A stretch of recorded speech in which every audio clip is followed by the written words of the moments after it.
شرور أنفسنا ومن سيئات أعمالنا من يهده الله فلا مضل له ومن يضلل فلا هادي له أشهد أن لا إله إلا الله وحده لا شريك له وأشهد أن سيدنا ونبينا محمدا عبده ورسوله وصفيه من خلقه وحبيبه بلغ الرسالة وأدى الأمانة ونصح الأمة وكشف الله به الغمة وجاهد في سبيل الله حتى أتاه اليقين صلوات ربي وسلامه عليك يا سيدي يا رسول الله اللهم صل على سيدنا محمد الفاتح لما أغلق والخاتم لما سبق ناصر الحق بالحق والهادي إلى صراطك المستقيم صلى الله عليه وعلى آله وصحبه حق قدره ومقداره العظيم اللهم بك أصبحنا وبك نهيا وبك نموت وإليك النشور أصبحنا على فطرة الإسلام وعلى كلمة الإخلاص وعلى الدين نبينا محمد صلى الله عليه وسلم رضينا بالله ربا وبالإسلام دينا وبمحمد صلى الله عليه وسلم نبيا ورسولا أما بعد. Puja dan puji syukur kepada Allah dengan mengucapkan kalimat Alhamdulillahi Rabbil Alamin. Allah izinkan dan Allah takdirkan kita bisa duduk di rumah Allah melaksanakan salat fardu subuh secara berjamaah. Mudah-mudahan yang kita lakukan hari ini diterima oleh Allah Subhanahu wa taala dan diberi pahala dengan pahala yang berlipat ganda. Amin ya rabbal alamin. Salawat dan salam kepada Nabi yang agung, Nabi yang mulia, Sayyidina Rasulullah Muhammad sallallahu alaihi wasallam. Allahumma salli wa sallim wa barik ala sayyidina wa maulana Muhammadin wa ala alihi wa sahbihi ajma'in. Salawatu rabbi wa salamuhu alayka ya sayyidi ya Rasulullah. Bapak Ibu hadirin yang dirahmati Allah Subhanahu wa taala, lanjutan kajian kita kitab Bulughul Maram min Adillatil Ahkam lil Imam Ibn Hajar Al-Asqalani rahimahullahu taala. Hadis an Abdullah ibni Buraidah an Abi. Ini kemarin hadis terakhir daripada Imam Abi Buraidah. Daripada Abdullah ibni Buraidah an abihi radhiyallahu anhu qala sallallahu alaihi wasallam man habasal inaba ayyamal qitafi hatta yabi'ahu mimman yattakhidhuhu khamra faqad taqahhama an-nara 'alal basirah. Siapa yang menahan anggurnya beberapa hari untuk dijadikan minuman yang memabukkan, untuk dijadikan tuak, hatta yabi'ahu, barulah ia jual, maka orang tadi faqad taqahhama, maka dia telah menyaksikan dan melihat nara, neraka, ala basiratin, di atas penglihatannya. Jadi kalau kita punya batang anggur, anggur ni dah masak mestinya, tapi belum juga kita panen, karena ada orang nanti yang akan memanennya, atau ada orang yang memesannya, tapi pesanan orang ni untuk dijadikan khamar, untuk dijadikan minuman-minuman keras.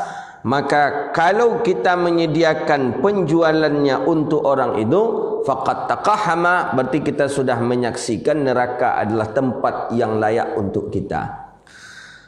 Hadis ini menjelaskan tentang khamarnya. Jadi kalau seandainya dia tidak untuk khamar, menurut sebagian ulama boleh, tak apa-apa. Umpama ada orang nak mesan, kata dia, biar saya mau mengambil anggur engkau ini, tapi biar agak kering sedikit dulu ya. Nanti kalau sudah agak kering sedikit kami beli. Untuk apa? Untuk membuat kue umpamanya. Jadikan kismis, tapi bukan untuk mabuk, bukan untuk minuman keras. Maka itu dibolehkan. Jadi ilat dalam hadis ini, ilat itu asbab kenapa diharamkan dalam hadis ini, karena akan dijadikan khamar. Begitu dia. Itulah yang disebut dengan maqasid syariah namanya. Maqasid syariah itu kadang kalau kita membaca hadis saja tak jumpa kita.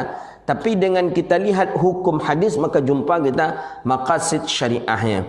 Sama dengan peringatan Maulid Nabi ni, kalau kita membaca setakat tentang hadis Nabi saja, tak jumpa kita Nabi memperingati Maulidnya. Tak jumpa kita. Yang ada cuma Rasulullah mengatakan Nabi berpuasa hari Isnin.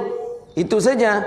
Ketika sahabat bertanya, "Lima ya Rasulullah? Kenapa puasa hari Isnin ya Rasulullah?" Kata Nabi, "Hadza yaumin wulidtu fih." Hari ini adalah hari aku dilahirkan padanya. Maka aku bersyukur kepada Allah, aku dilahirkan dalam keadaan selamat. Itu hadis menjelaskan tentang dalil Maulid Nabi. Tapi sudah jumpa kita bahawa Nabi itu memang pernah bahawa bolehnya memperingati Maulid Nabi dalam hadis itu tak jumpa. Jadi dari mana maqasid syariahnya kita tengok? Apa? Tengok daripada tujuan peringatan Maulid Nabi. Di antaranya orang semakin cinta ke Rasulullah. Kedua, orang semakin banyak membaca salawat dan salam ke Rasulullah. Ketiga, orang banyak menghidupkan sunnah Nabi. Yang keempat, diadakan di masjid. Yang kelima, dibaca ayat suci Al-Quran. Yang keenam, setelah itu diadakan makan-makan. Biasanya maulid itu identik dengan mulut. Maka maulid, maulid, mulut. Ada makan-makan.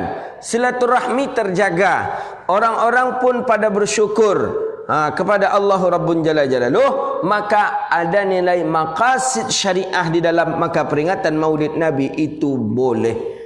Jadi sama halnya dengan ini. Kalau dilihat daripada sisi hadis, tak ada larangan Nabi sallallahu alaihi wasallam. Di mana letaknya larangan Rasulullah untuk kita menjual anggur yang dibatang yang kita sediakan biar agak kering dulu? Maqasid syariahnya karena ada nak dijadikan khamar atau minuman keras. Maka oleh karena itu bukan ini saja. Bukan anggur saja berarti, tebu pun seperti itu berarti. Kita punya tebu. Ada orang nak memesan tebu kita. "Pak, kami beli tebu bapak ni tapi biarlah agak masak sedikit lagi. Biarlah agak tua dia sedikit." Yalah. Kita untuk apa ini? Kami punya perusahaan tua umpamanya kan.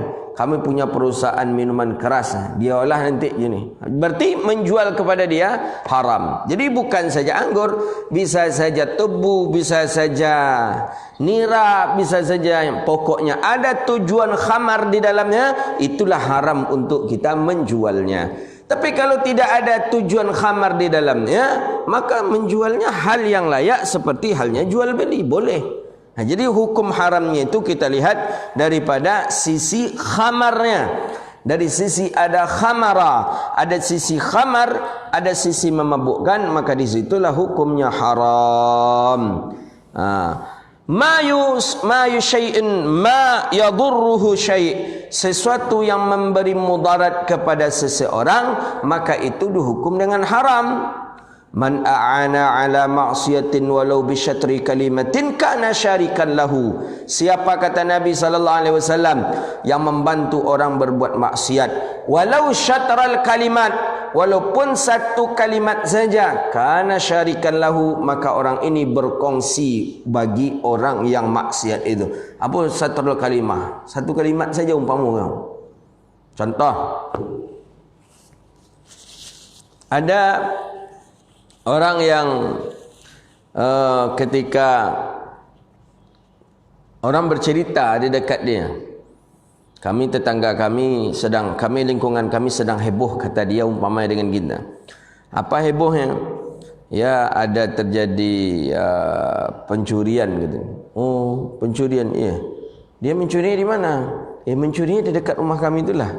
Jendela dibuka, jendela dibuka pula pintu. Apa kata kita? Tapi orangnya itu kami curiganya orangnya itu ada di dekat. Oh, sianu. Kita mengatakan sianu. Itu saja kita sebut. Nama fulan saja. Oh, si fulan kata kita umpamanya. Ternyata bukan mereka yang mencuri. Dosa yang kita dapatkan sama dengan dosa sebanyak orang yang menuduh kepada dia itu tentang kita. Jadi berapa orang yang meyakini cakap awak? Oh yo kecik sanu yo seorang, kecik orang sanu yo berdua, kecik orang. Berapa orang yang menuduhinya mencuri dan asalnya tu daripada kita, berarti dosa kita lebih banyak lagi daripada dosa orang yang awal mencurigai. Orang sekadar mencurigai tapi tidak sempat menyebutnya. Kita langsung saja kita sebut. Oh tu si anu tu kata kita. Langsung kita, padahal dia tak mencuri, maka dosa yang kita dapatkan sebanyak bilangan dosa orang yang telah berbuat. Itu yang disebut dengan dosa jariah namanya tu. Ada juga orang lagi bergunjing lagi, ada juga orang memfitnah lagi, mengalir terus ini. Maka hati-hati. Walau bisyatril kalimat, walaupun dengan satu kalimat kita menampakkan kemaksiatan kepada orang atau membantu orang daripada maksiat, karena syarikan lahu, maka orang ini berkongsi dalam hal dosa. Jadi kalau ada sebagian orang mengatakan mana ada dosa jariah Ustaz, yang ada tu pahala jariah, dosa jariah tak ada Ustaz. Inilah dia termasuk karena syarikan lahu. Jariah tu kan mengalir terus. Syarikan lahu ni sama dia berkongsi dalam masalah dosa. Kabai'is silah liqati'i tariq, sama halnya menjual senjata kepada pencuri atau perampok. Sama halnya pembunuh. Kabai'is silah, kita tahu orang ni memang suka merampok. Orang ni suka membunuh. Setiap saat ganti pisau, setiap saat ganti pisau, setiap saat ganti pisau. Kita tahu, kita baca berita sefulan orang ni rupanya. Kita baca, kita nampak saja. Kita sengaja pula menjual pisau itu kepada dia, maka di sinilah hukumnya haram. Kita yang menjual dapat dosa, sama dosa kita dengan dosa yang ia lakukan dengan pisau yang kita berikan kepadanya. Ya Allah, hati-hati kita.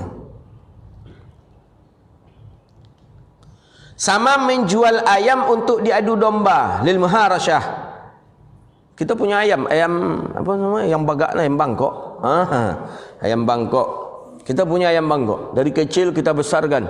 Kita kasih makan, kita apa segala macam. Kita besarkan, kita jagalah ayam Bangkok tadi. Ada orang yang hobi bayam. Dia kalau orang hobi ayam tu, bau-bau ayam tu dari jauh tahunya tu. Kau ada ayam mantap sih kau ada ayam mantap kau ni. Ditanya, dapat ayam tadi. Ayam ni punya kita, tak pernah biasanya kita jadikan dia ayam aduan, tak pernah. Badannya besar, kemudian ya biasanya orang hobi ayam tu tahu mana ayam yang bagak yang tak tu. Dari jalannya, dari cara apa sayapnya. Jadi kata orang tadi ke kita, "Pak, Ustaz, ini ayamnya dijual tak?" Kita niat hati tak ada nak menjual, tapi kerana inya model itu tu langsung pula kita sampai, kalau cocok tak apa dah kata kita. Kan gitu gaya orang kita tu. Kalau cocok ambil lah, kalau cocok lah cuik lah, tak apa dah. Jadi kita tahu inyo ko guna ayam dak inyo untuk adu. Kita tahu dia ni guna ayam untuk dia ni untuk diadu. Jadi kata kita, tak apa dah kalau cocok, kata kita umpamanya. Ayolah tawar menawar menjadi 5 juta. Kita jual. Berapa dosa yang ia dapati karena ia menjadikan ayam itu untuk sebagai ayam aduan, seperti itu pula lah kita menerima dosanya. Itu maksud syarikan lahu ini. Oh, apakah terhenti pada dia saja nanti ketika dia menjual ayam ke orang lain kemudian dosa kita terputus? Tidak. Tetap mengalir. Umpamanya lah bosan pula dengan ayam kita itu. Dijual pula lah ayam kita itu kepada orang lain. Dijadikan pula ayam aduan. Ayam kita mengalir lagi dosa. Terus. Kalau panjang lu mau ayam itu sampai ke anak cucu orang tua, sebanyak itu pula lah dosa kita mengalir. Na'udzubillah. Ini tak boleh ini. Maka perlu juga kita sebagai pembeli, sebagai penjual ini ya, jual dengan sesuatu lah ya. Perlu juga kita menanyakan kembali, untuk apa Pak? Boleh. Umpama kan jual mobil kita umpamanya. Ada orang nak berkehendak mobil kita. Untuk apa mobil ni rencana Pak? Oh, mobil ni untuk jemput santri, atau mobil ni untuk mengantarkan makanan setiap hari Jumat, atau mobil ni untuk ini akan bagus ni. Untuk apa Pak?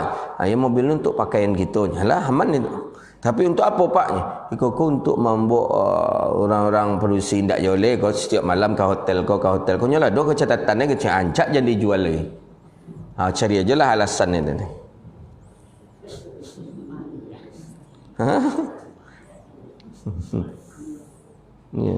Tak laku dah kan. Tapi kalau orang niatnya eloknya, amu aja menyabit ni. Untuk apa rencana pak mobil ni pak? Untuk apa rencana pak mobil ni pak? Mobil tu biasanya untuk ceramah, ya kan, untuk ceramah. Untuk apa pak? Untuk pakaian kita, berarti boleh kita jual. Tapi untuk apa pak? Kau ada perusahaan nak mencari mobil, perusahaan ini rencananya nak untuk dijadikan untuk antar jemput perempuan, kata dia. Jadi tiap malam tu ada 10 perempuan untuk 10 buah hotel yang sudah disediakan, katanya. Itulah di kontraknya selama 5 tahun. Kalau itu mau kasih lepak, tak usah lepak. Mengalir pahalanya mengalir ke kita. Tapi jarang je orang kita yang memikirkan itu. Pokok piti masuk lalu halal haram baik kalau dikaji. Au bai'il qibashun lil munatahah. Sama halnya menjual burung yang diperjudikan untuk perlombaan. Mana papa punya burung, jangan jual-jual burung awak tu, tahan aja. Kau naik awak rupanya.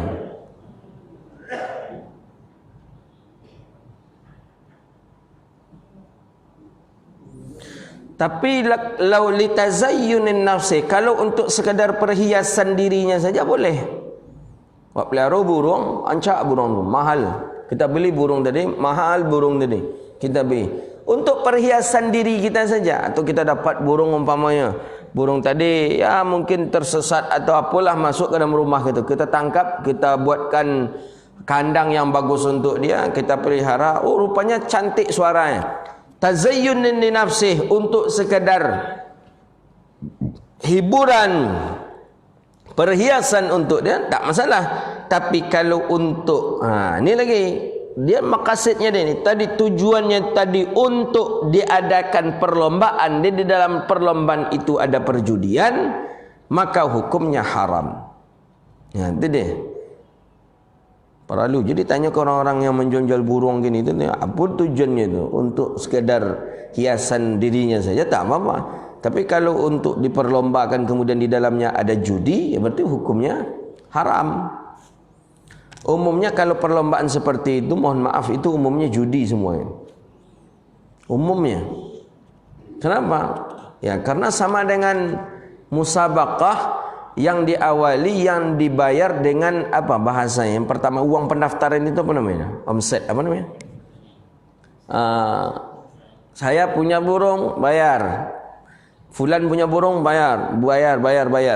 Kami ikut, satu orang 1 juta. Berlombalah ke 10 ini, 10 orang. Nanti siapa yang menang dapat 10 juta. Judi kan? Judi.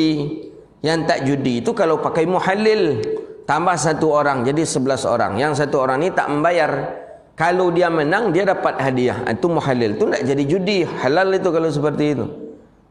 Tapi kalau seluruhnya membayar, kemudian yang satu ni juga membayar, seluruhnya membayar, kemudian dibayarkanlah nanti dengan uang yang ada atau yang ia peroleh, maka di sanalah jadinya judi. Tetap haram. Au bai'in qibash lil munataha, atau menjual daripada kambing untuk diadu. Jual kerbau untuk diadu, jual kambing untuk diadu, tetap hukumnya haram.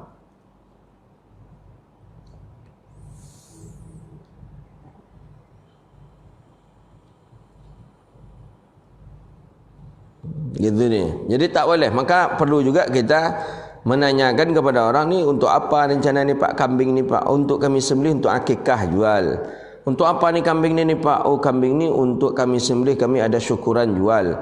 Untuk apa kambing ni pak? Kambing ni agak panjang tanduknya, saya nak membuat dia ada perlombaan adu kambing katanya. Tak usah jual. Kasihlah pak.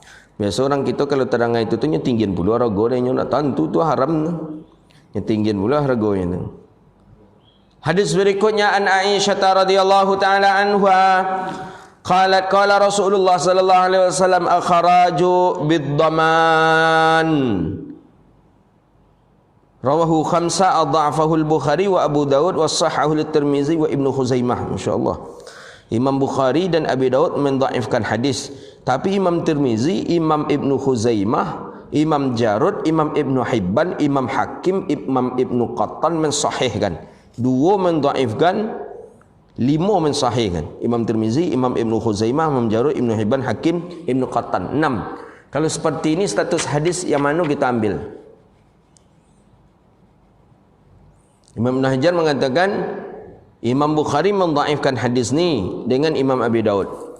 Tapi 6 orang ulama mensahihkannya. Imam Tirmizi, Imam Ibn Khuzaimah, Imam Jarrah, Imam Ibn Hibban, Imam Hakim, Imam Qattan.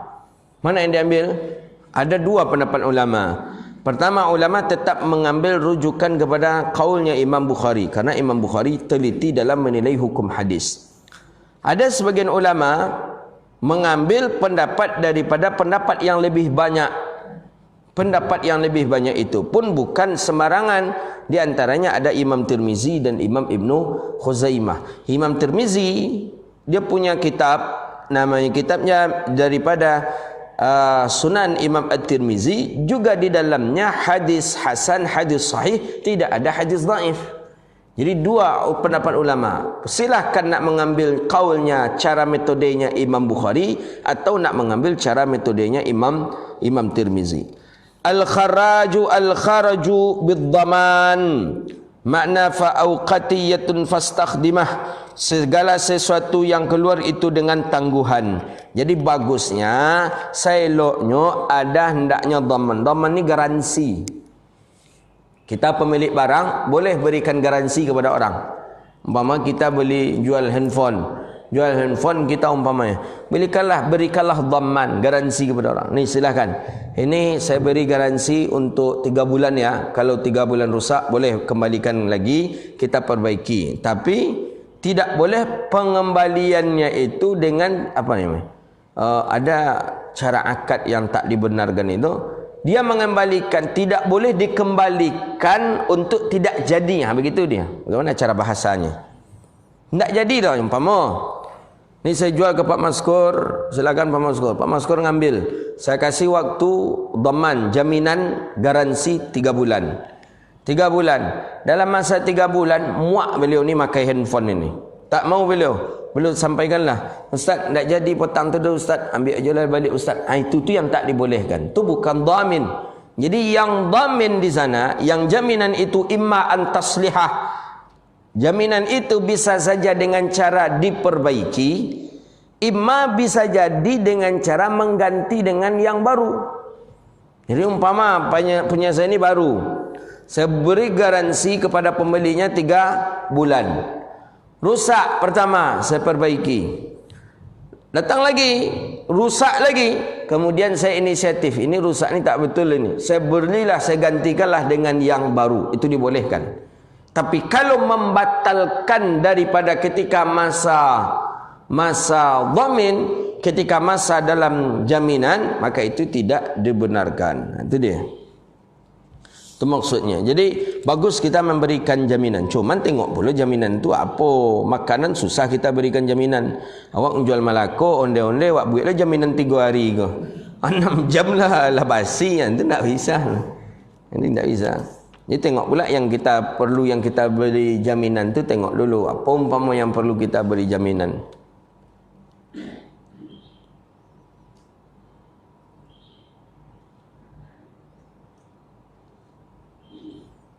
Hewan hidup bolehkah kita memberikannya jaminan? Kita jual kambing tadi lah. Kita jual kambing, kita berikan jaminan. Kata kita, kambing ni saya berikanlah jaminannya, garansinya, kata kita umpama. Garansinya. 2 qaul ulama. Pertama ada mengatakan tak boleh. Karena yang menjaminnya itu langsung Allah. Karena dia makhluk daripada makhluk Allah. Tak bisa kita untuk menjaminnya. Dia hidup 3 bulan mana bisa. Jamin 3 hidup ya. Kalau tak hidup, kalau mati dia dalam 3 bulan ni, saya balikkan lagi ya, saya ganti lagi ya. Ada yang mengatakan tak boleh menjamin dengan suatu ini. Ada yang mengatakan boleh, tapi tak boleh lebih daripada 40 hari. Biasanya tak tahu saya kalau orang jual bibit ikan tu biasanya ada jaminan kalau tak salah. Tak ada. Ada kan? Ada juga kan? Maka masukkan bibit ikan umpamanya bibit patin 5,000 umpamanya kan. Nanti berapa mati, nanti kami ganti kembali. Ini. Berapa? 1 minggu. 40 hari tak bisa dah ya. Dah godang yang 40 hari tu. Lah panen pula 40 hari tu. Jadi ini pendapat yang dipakai oleh orang yang membolehkan tadi, pendapat yang kedua ini.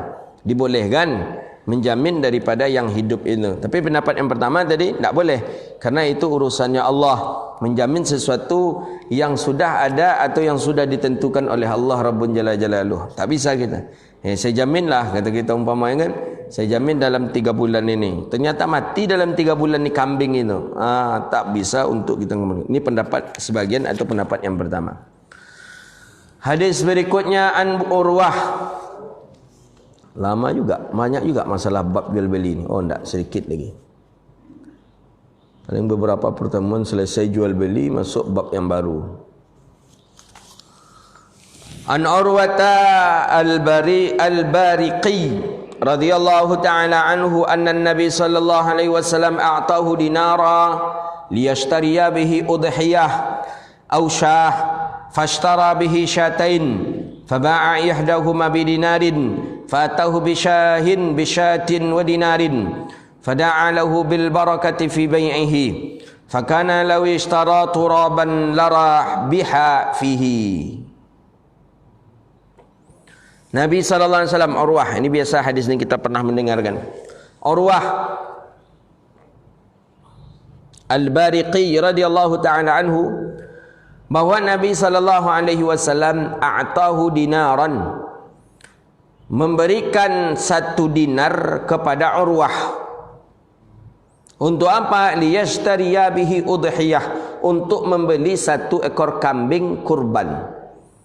Jadi kopiti ada 1 dinar uang Rasulullah. Kata Nabi, Urwah, beli 1 ekor kambing untuk aku sembelih, kata Nabi. Fashtara bihi syatain, dibelilah oleh Urwah ini 2 ekor kambing dengan harga 1 dinar. Ini pandainya menjual beli, pandai dia. Dibelinya lah kambing di pasar itu, dapat 2 ekor kambing tapi dengan 1 dinar. Faba'a ihdahuma bininarin, dijuallah salah satu daripada 2 kambing ini dengan harga 1 dinar. Jadi dibeli di pasar itu, di sudut tu 1 dinar tu dapat 2 ekor kambing. Dijual, berdiri dia sebentar saja, dia berdiri di sudut pasar sana. Sebentar saja dia berdiri, langsung ada orang menjual, membeli 1 ekor kambingnya tadi dengan 1 dinar. Jadi fa'atahu bisyatin wa dinarin, dia datang menghadap Rasulullah, membawa 1 ekor kambing, kemudian membawa uang 1 dinar. Fada'alahu bil barakatin fi bai'ihi, mengadu dia ke Rasulullah. Ni ya Rasulullah, ni kambing dikembalikan uangnya Rasulullah. Kaget Nabi, ini kambing dicuri atau apa? Ini kambing ada apa ini? Engkau engkau beli atau macam mana kambing ini? Engkau rampas atau macam mana? Kata Urwah, aku membeli kambing, 2 ekor kambing dengan 1 dirham, dengan 1 dinar, kemudian aku jual pula di tempat yang lain 1 kambing tadi dengan harga 1 dinar. Fada'alahu bil barakatin fi bai'ihi, Nabi doakan dia keberkahan dalam usaha. Fakana law ishtara, apa kata Nabi SAW, saking pintarnya Urwah ini dalam berjual beli, law ishtara turaban larah biha fihi, kalau seandainya Urwah ni menjual debu pun dia akan beruntung, kecek Nabi. Itu saking pandainya. Debu manalah bisa dijual debu tu. Tapi saking cerdasnya Urwah ni dalam jual beli, debu pun kalau dijualnya beruntung dia. Bayangkanlah tu. Itu kata Nabi SAW. Hadis ini menjelaskan boleh kita mengambil untung 100% atau berapapun nak kita ambil, silahkan saja, tapi selagi tidak memberi mudarat dan tidak ada azas penzaliman, tidak apa-apa. Kambing tadi jual, padahal kambing tadi mestinya kalau 2 ekor itu sudah mendapatkan, dia mestinya 2 dinar. Tapi dia beli 1 ekor kambing, 2 ekor kambing dengan 1 dinar. Kemudian dia jual 1 ekor kambing dengan jadi dia ni mendapatkan perolehan laba sebanyak 1 dinar.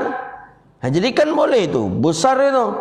Bukannya menambah sedikit saja 1 dinar setengah, enggak, ini jadi 2 dinar uang yang dia miliki. Menang dia 1 dinar, maka itu dibolehkan dalam pandangan Islam. Jadi tidak harus apa ya, tapi kita nengok tingkat kezaliman kita jugalah.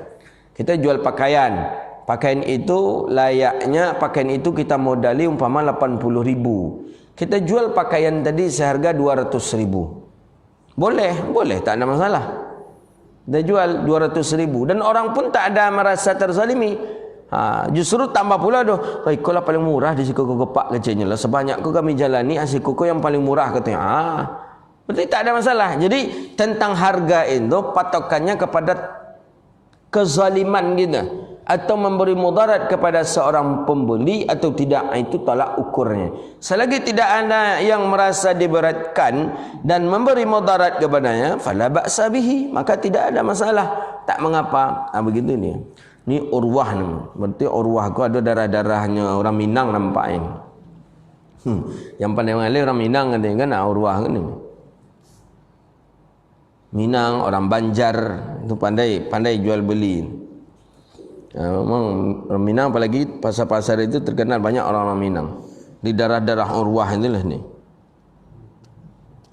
Jadi kata ada kawan bercerita di Tanah Abang. Jadi katanya ketika tu dia bercerita tentang Yahudi. Jadi kata orang Cina tu, menurut kami Yahudi itu bukan Israel katanya. Jadi menurut kami Yahudi itu orang Minang katanya. Apa itu pula kata malu kan? Ya katanya lah, orang Minang Yahudi. Jadi maksudnya apa kata malu? Kok orang Minang pula Yahudi? Iya ni. Bisa tutik kadai Cina di belakang tu, ruko Cina di belakangnya nyobek lapak kaki limo di muka. Itu hebatnya orang Minang ini. Mengalih apa orang Cina, godang toko orang Cina, ruko orang Cina di belakang. Ini nyobek bantang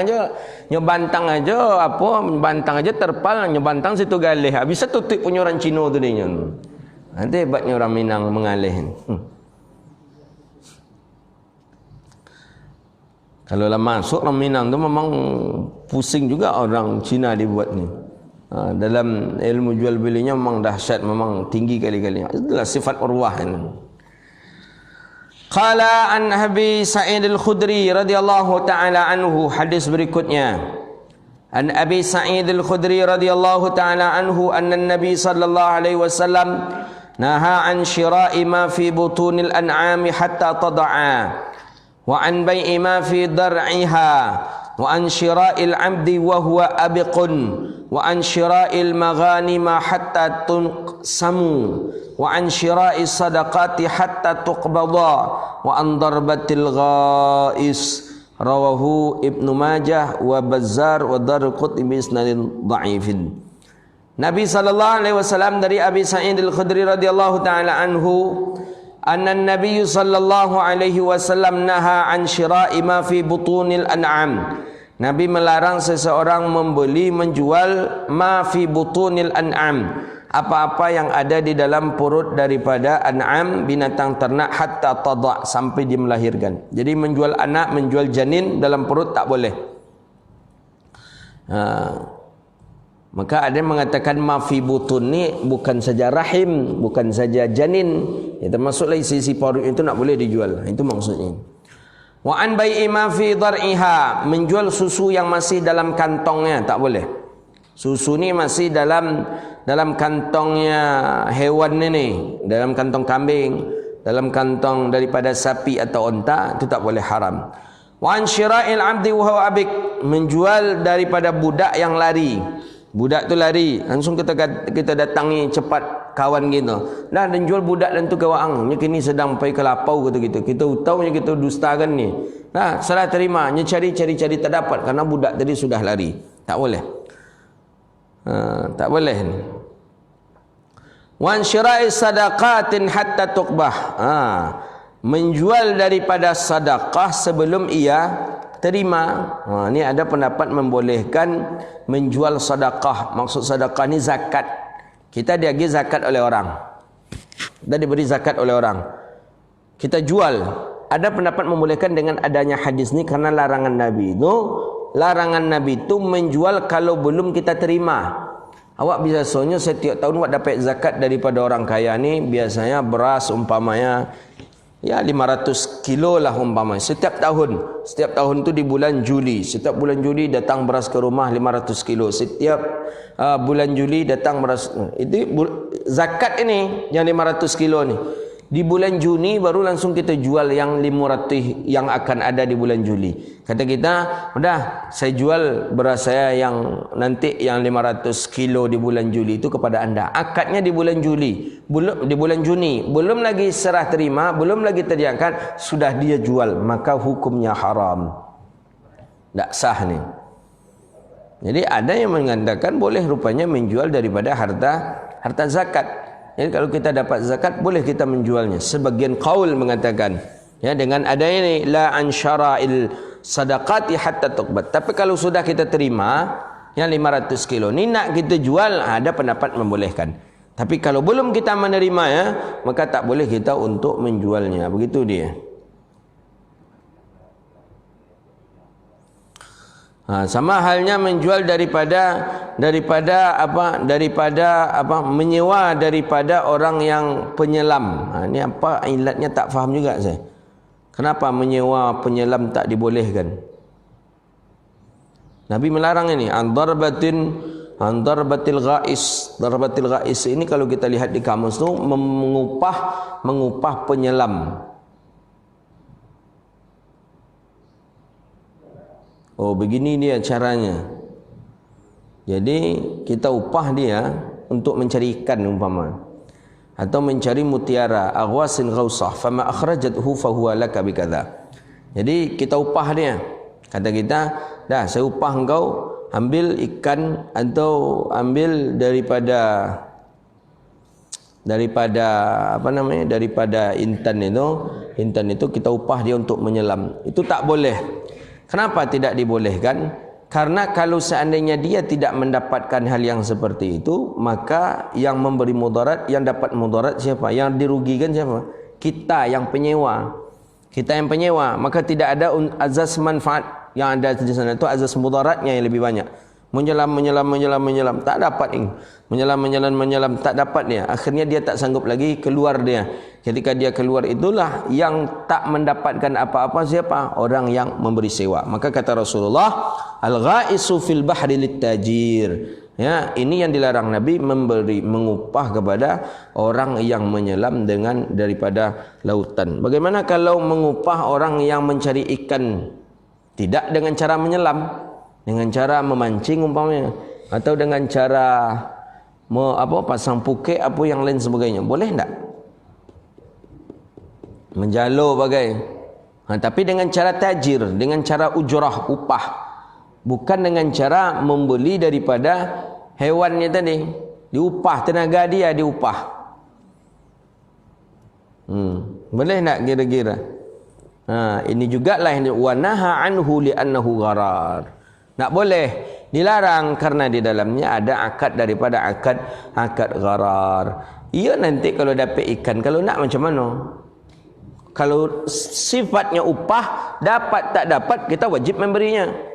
Tapi kalau nanti disyaratkan umpamanya, udah carilah ikan, nanti kita hitung lagi, saya beli ikannya dan saya keluarkan pula upah anda telah bekerja untuk mencari ikan. Itu boleh tak apa-apa. Tapi kalau kita upah saja tenaganya untuk mencari ikan, ternyata ikan tak dapat, di sanalah ada akad daripada akad tipu daya. Begitu deh. Hadis terakhir an Ibni Mas'ud radhiyallahu taala anhu qala Rasulullah sallallahu alaihi wasallam la tashtaru samaka fil ma'. Jangan kalian membeli, jangan kalian menjual as-samaka. Samak ni ikan. As-samaka fil ma', ikan dalam air. Ikan tadi masih dalam air. Ikan masih dalam baskom, ikan masih dalam ember, ikan masih di laut, ikan masih di sungai, ikan masih di kolam. Kita jual beli tak boleh, fil ma', tak boleh. Fa innahu gharar, maka di sana ada akad tipu daya. Maka tak boleh kita menjual membeli. Jadi mestinya bagaimana? Diangkat, jual, itu baru jelasnya. Tapi kalau tidak, tak boleh. Wala samaka fil ajnam, la yabi'ul bai'us samaka fil ajam. Hadza qaulul aktsar ahli ilm. Ini menurut pendapat yang lebih banyak. Wa asyara ila anna sawfa. Ada sekarang ni yang lebih bermasalah itu jual beli ikan dengan cara memancing. Jadi pancingannya pun sudah bayar upah, Kemudian ikannya pun dengan cara tidak dengan cara ditimbang. Jadi umpamanya beli ikan itu langsung ketika beli pendaftaran, langsung mendaftar. Jadi umpamanya saya mau mancing, langsung mancing tadi itu beli ikan di sana. Jadi berapa yang saya dapat, berarti itulah yang berapa yang saya dapat, maka itulah milik saya. Jadi uang tadi cukup dengan 100.000 pertama saja, atau 50.000 angkat pertama saja. Mancinglah. Berapa umpama 3 jam 50.000 mancing. Dapat umpamanya banyak, alhamdulillah, berarti tak boleh murah wak lauk tadi. Tapi kalau memenuang aja lah selama 3 jam, tak ada dapat-dapat, hilang berarti itu yang tak dibolehkan. Jadi sebenarnya membuat hal-hal yang seperti itu berisiko itu. Kolam-kolam pancing itu sebenarnya ya berisiko. Kalau ingin gitu, ya silahkan saja. Tapi memang ya ambil dapat ikan, timbang, ya, uangkan dia. Kalaupun nak kita tinggikan harganya, ya tidak ada masalahnya, sesuai dengan kesepakatan saja. Dan yang lebih masalah muskilahnya dalam pandangan agama, kita menyediakan hewan ini menurut pandangan ulama tasawuf, kita menyediakan ikan, menyediakan makhluk Allah untuk disakiti. Sudah dipancing tap, kuyak muncungnya, ndak ni ada dilepen balik. Ini yang menurut orang tasawuf hukumnya haram memancing ini. Menurut orang tasawuf, kalau tak ada asas manfaat yang akan kita ambil, umpamanya akan kita bawa pulang dan kita goreng, maka hukumnya haram. Menyakiti makhluk Allah. Mancing kita. Kan itu noh. Ini kata orang yang hobi memancing tu, lomak memancing tu ketika umpan tadi tu hanya ente katanya. Kalau bahasa cu mente tu tarik-tarik stick ni, top menarik-narik katanya. Pokoknya apung-apungnya tu kadang menggoyang. Itu di situ tu lomak tu memancing tu. Tu menaging mancing tu. Jadi ketika dia ketika tidak ada asas manfaatnya, maka jadilah akad daripada akad gharar. Jadi ketika kita pancing, kemudian terpancing ikan, kita tak jadi, kita buka, kita lempar balik. Ikan tadi sudah robek mulutnya, ikan tadi sudah cacat kadang matanya, kadang luka lidahnya. Maka menurut ulama tasawuf, memancing dengan tidak ada akan kita ambil manfaat daripadanya, hukumnya haram. Ini menurut sebagian ulama tasawuf, karena lebih kepada menghinakan makhluk daripada makhluk Allah. Azza wa billahi at-taufiq. Ada pertanyaan silakan. Silakan.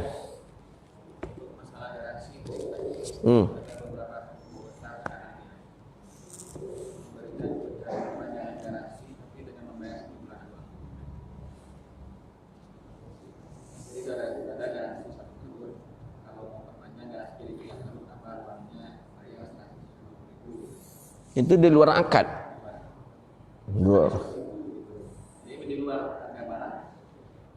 Di luar harga barang berarti tak boleh.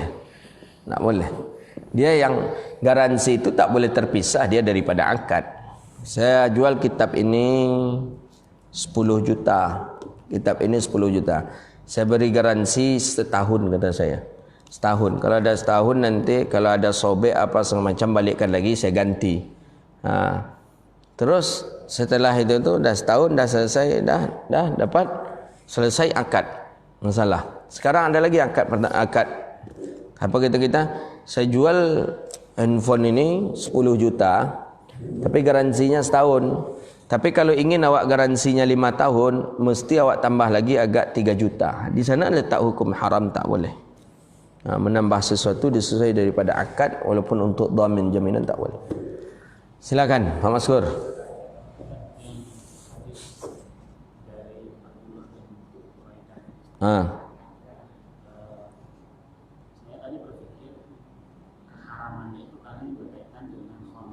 Ya. Karena khomar itu kan mulai dari yang mengantar, yang memberi, yang menyembunyi. Ya. Tapi kalau kita kontekskan pedagang yang lain dan kan agak sulit juga ya kalau misalnya kita menjual sesuatu, harus kita tanyakan maksudnya apanya cuma jual pisau. Kalau kita tanya pula misalnya ini untuk apa? Itu Banyak tanya mah ni. tanya dong, Nah, jadi kami jual. yang ingin saya tanyakan ini, kalau kita menjual sesuatu yang menurut kita akan beresiko digunakan baik atau buruk, kita tidak usah kita tanyakan dengan maksud supaya tidak terkena hukum yang saya sampaikan tadi. Itu bagaimana tadi saya gini, saya jual pisau, jadi saya tahu, saya kan kita nggak tahu Ustaz, siapa pembeli kita dan akan dikenakan apa. Jadi kita diam-diam saja, terus saya pertanyaan kita jual. Dalam arti kita sudah berniat, Ustaz. Berniat untuk tidak terjebak di permasalahan yang tadi dengan tidak menanyakannya hukumnya apa.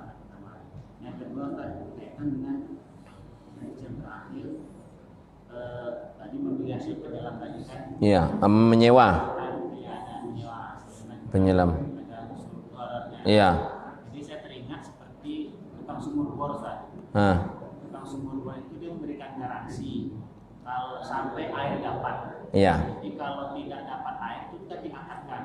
Kalau tidak dapat air cukup membayar biaya pipanya saja. Ini selalu begitu. Nah, ini sementara jasa dia membor itu tidak kita bayar lagi karena sudah dipasang di awal akadnya. Ini bagaimana? Baik. Yang pertama tadi itu tentang akad ghararnya itu ketika kita tidak bertanya kepada pelaku atau pembeli apa kegunaan barang yang ia beli. Sebenarnya menanyakan hal itu pun tidak wajib. Tidak wajib. Ini sekadar untuk menghilangkan was-was kita saja. Tapi kalau seumpamanya ya al-hukmu ala syai' far'an an tasawrih katanya. Kalau seumpamanya kita menjualnya, kita nampak ni orangnya orang baik. Pasti gunanya nanti untuk nyembelih kambing, untuk nyembelih ayam, untuk nyembelih sapi, ya tidak masalah, tidak perlu harus kita tanyakan. Tapi ketika yang membeli itu orang yang agak mencurigai, agak sangar bentuknya, atau anak-anak datang membeli pisau kepada kita, itu perlu untuk kita tanya, untuk apa nak? Tak ada untuk main-main apa aja katanya umpama kan, untuk main-main apa umpama anak-anak pisau untuk main apa dan anak pisau umpama lah kan, berarti kita jual kepada dia, haram nih. Jadi menengok siapa objek daripada si pembeli ini. Kalau umpamanya orang ni orang yang baik-baik saja, umpama tak ada sedikit pun gelagatnya mencurigai, tak usah kita tanya. Jadi tidak wajib.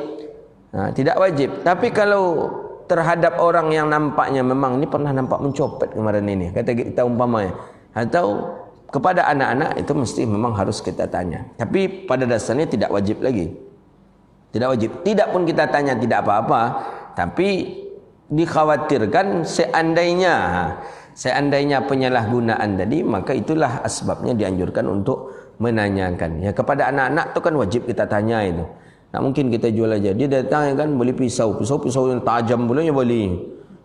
Tu wajib kita tanya itu. Tak boleh nak kita tanya. Kita tanya untuk apa nak? Ya ayah saya suruh saya beli ini ke sini. Dah aman.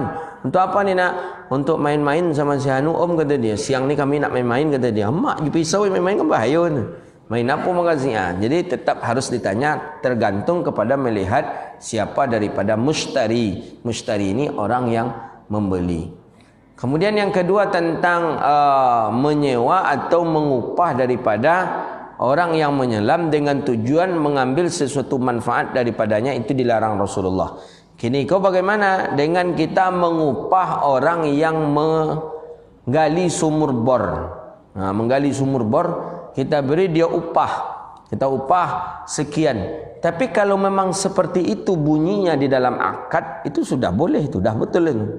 Dah betul itu. Dapat air 3 juta umpamanya. Tapi kalau tak dapat air, cukup kita membayar upah membayar alat-alat mereka saja. Alat mereka sudah masuk pipa sekian meter umpamanya, atau mobilisasi dia ke sana sudah sekian. Itu tak apa.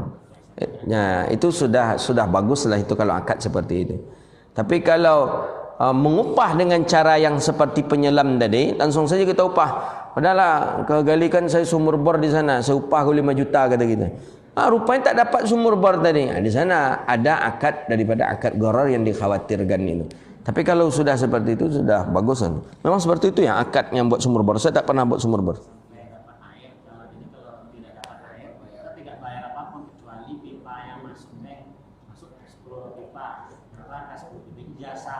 Jasanya bekerja 3-4 hari tidak dihitung. Oh, dah pas lah ni.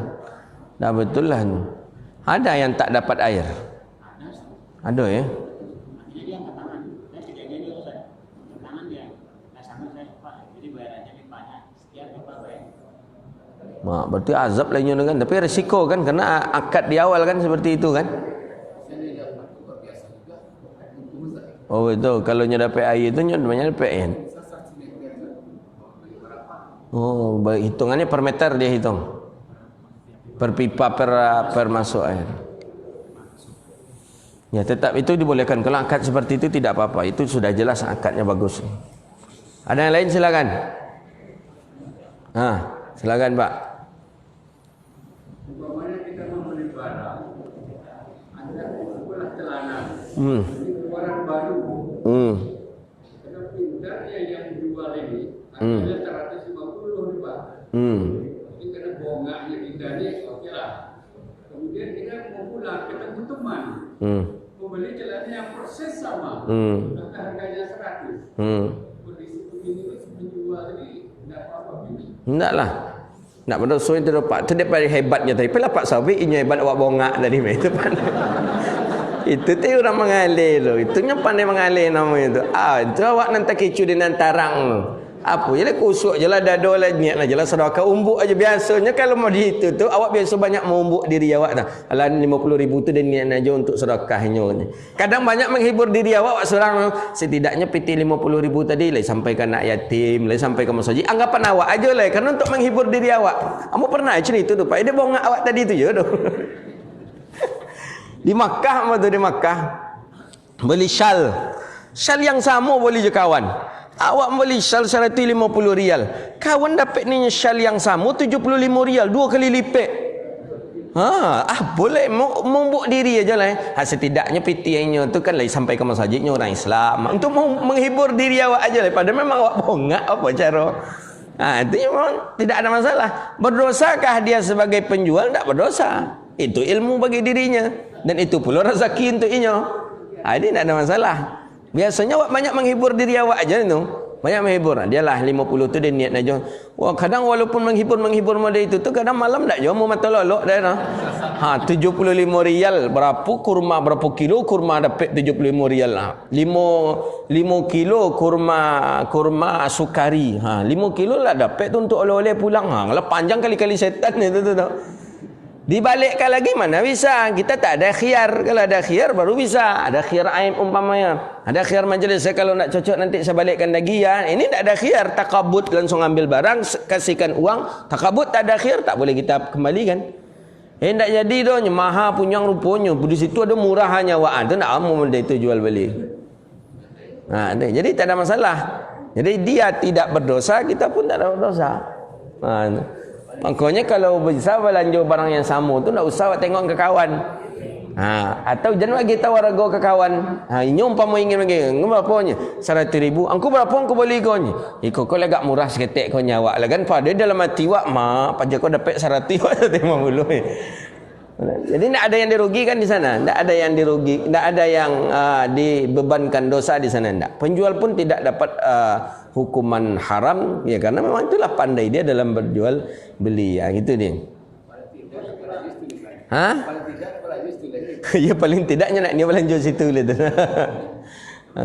Silakan Ilyas.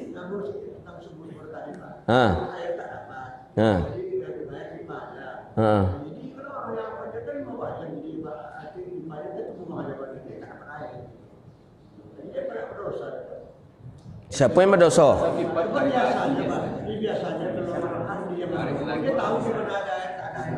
Tahu dia titik-titiknya.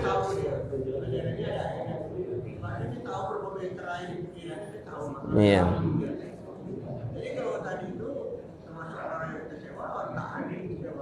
Ya mungkin saja orang tak ahli sewa, atau mungkin sesuatu itu bukan dalam sialnya mungkin kan. Sialnya mungkin sekali kau nak dapat air kau kata ya, sehebat-hebatnya apa tu kan kau naik je sekali kan. Bisa jadi itu bagian daripada kesialan ni mungkin. Rezeki harimau kan. Kalau dulu awak dapat dulu rimau dapat. Enggak mungkin rezeki lah diambil dari mau, ambil je lah nak tolak dah ambil. Silakan Pak.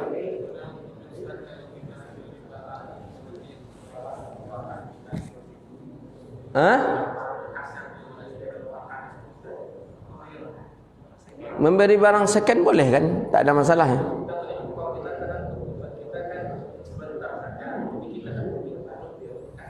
Tak apa-apa boleh. Membeli barang bekas tak ada masalah ya?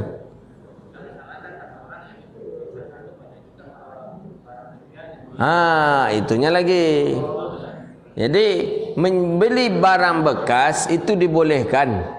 Kalau dalam fikih ya, dalam fikih itu disyaratkan mengetahui kita pemilik asalnya.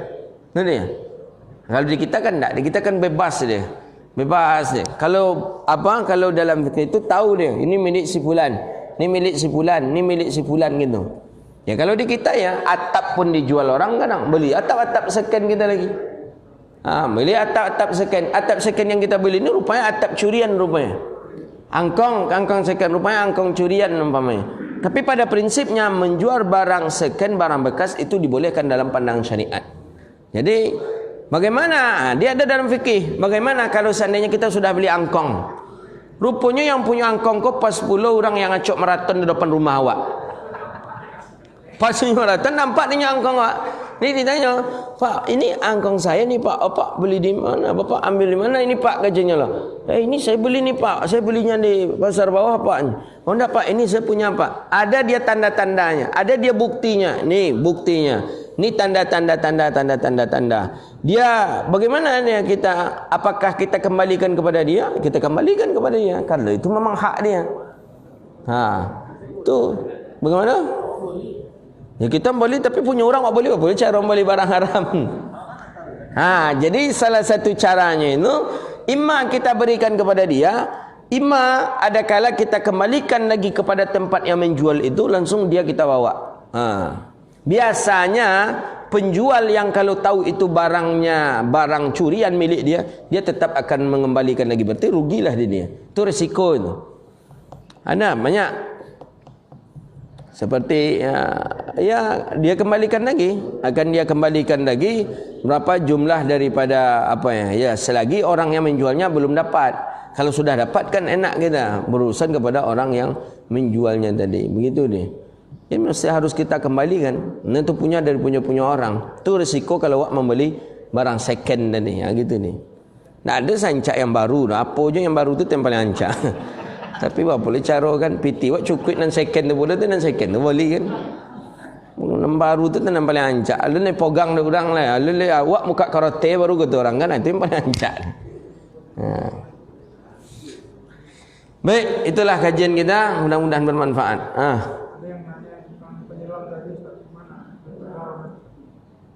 Karena merugikan sebagai kita yang menyewanya.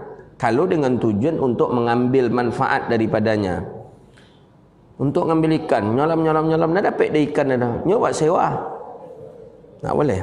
Jadi yang dirugikan adalah kita yang menyewa.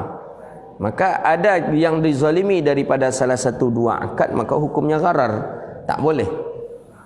Jadi bolehnya silakan anda menyelam. Berapa dapat ikan nanti kita beli ikannya tadi, walaupun kita tinggikan harganya untuk sambil ambil daripada upah dia menyelam.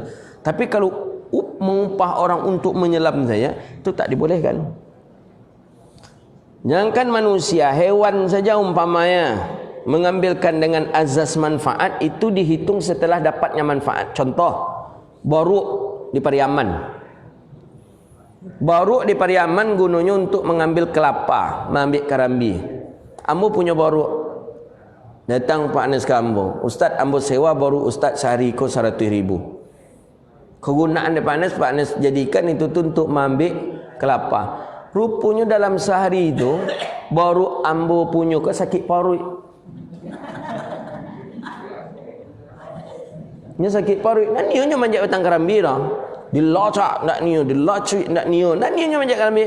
Piti lambo terima 100. Kira-kira rugi tak Pak Nes? Tu akad haram. Supaya halalnya boleh tadi. Ambil dia ikan dulu, selami dia dulu mutiara tu, Dia keluar nanti kita beli mutiara itu dengan harga mahal pun tidak apa-apa karena ambil di sana bagian daripada upahnya, begitu nih. Berbeda menyewa apa? Maka ada kan sebelumnya kajian kita menyewa menyewa sapi untuk membajak sawah. Sudah ada pembahasan kita. Ada sebagian ulama membolehkan, ada sebagian ulama juga mengatakan haram. Sama akad dengan menyewa baruk tadi. Tiba sakit baruknya nak niu baruk kau dapat tidak aja niu dah. Nak ngapo? Pitilah ambil dia orang punya baruk tadi. Jangan mereka dibisikan pula ada orang yang punya baruk kau jangan niu menjak kerambi nak kecil lah. Piti lah terima kau nagiang makan lemak kau kecil lah kan. Iya kerja sama baruk je tuan. Ni tuan kau mau dia baruk pula perangai. Nah, terakhir.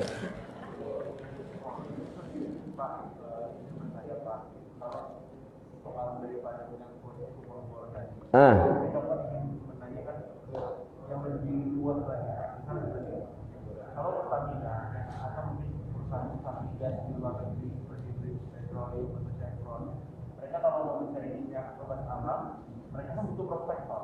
Mereka mencari dulu dan yang dapat ketahui dapat atau tidaknya mereka dapat minyak atau gas alam, mereka tetap akan bayar prospektor itu karena mereka mau ke sana itu biasanya membutuhkan suatu usaha yang besar. Iya. Kalau berangkat dari hadis yang telah mau saya jelaskan tadi, berarti apa yang dilakukan oleh Pertamina dan perusahaan migas itu saham. Karena kita mencari kalau nampaknya dalam sisi itu biarkan ada usaha itu pertama. Kemudian yang kedua, biasanya pasti orang ini sudah ada kontrak kerja sebelumnya mungkin. Ya dalam arti kata kalau dapat sekian, kalau tak dapat sekian. Ya macam bor tadilah. Nah, ya kan? Ya, pasti berbeda nanti ketika dia mendapatkan dengan yang tidak dia dapatkan. Ya wajar-wajar saja mengeluarkan biaya untuk mencari dan usaha untuk ini. Ya tidak apa-apa. Berbeda dengan menyelam tadi, berbeda lagi dia. Jadi wajar ada usaha untuk mendapatkan itu gitu. Tentu membutuhkan alat lagi, membutuhkan transportasi, membutuhkan banyak yang dibutuhkan, maka wajar kita mengeluarkan upah dan ujrah gitu. Ini umpamanya ada orang mengatakan di daerah Inhu umpamanya, ada orang mengatakan ada tambang, ada bukit emas kata orang umpamanya. Di daerah sana, kelurahan sana, RT sana. Tentu butuh biaya kita ke sana.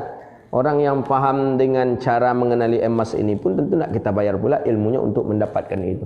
Tidak apa-apa. Itu beda lagi. Kita mengupah orang untuk bekerja dalam hal itu begitu dia. Jasa. Baik, itulah kajian kita. Mudah-mudahan bermanfaat dan Allah berkahi kehidupan kita. Rabbana atina fid dunya hasanah wa fil akhirati hasanah wa qina adzabannar. Allahumma faqihna fid din wa 'allimna ta'wil wahdina ila siratikal mustaqim. Rabbana hab lana min ladunka rahmatan wa hayyi' lana min amrina rasyada. Rabbana zalamna anfusana wa illam taghfir lana wa tarhamna lanakunanna minal khasirin. Rabbana atina fid dunya hasanah wa fil akhirati hasanah wa qina adzabannar. Wassallallahu ala nabiyyina Muhammadin wa ala alihi washabbihi ajma'in. Walhamdulillahi rabbil alamin.